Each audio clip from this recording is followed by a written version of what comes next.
Hello everyone. If you don't live in New Jersey, let me tell you, today was a killer of a hot day.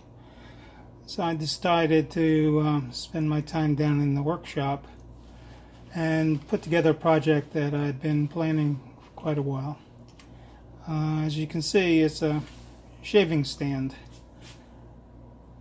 I had bought the shaving bowl, which was actually just a pottery dish, at a local pottery studio which gives classes, and this piece was actually made by one of the students in the class, and I thought it would adapt very well into this shaving bowl.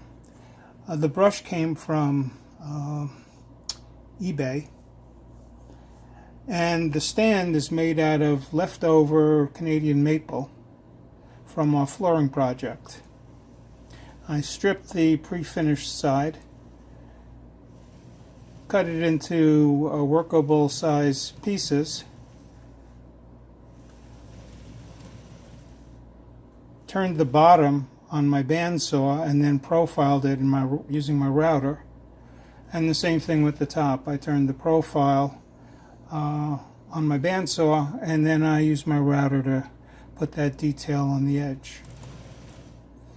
Okay, I think it came out pretty nice.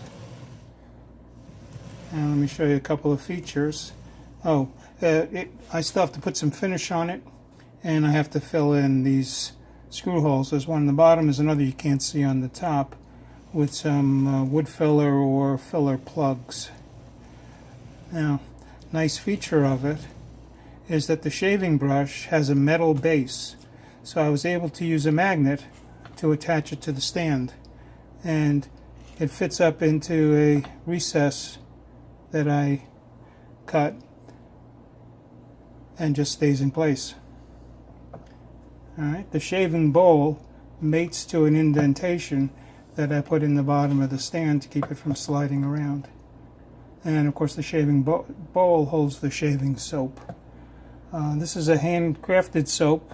Let me give a plug for a woman who makes these products called Natural Alternative, and I've been using her shaving soap for quite a while. You can find her at a-natural-alternative.com. She also sets up tent at a number of street fairs, including the music festival in Bethlehem, Pennsylvania. That's usually when I see her and refill my supply. So here it is, just one step away from being done, that is putting on a coat of finish, my homemade shaving stand. Hope you enjoyed the video.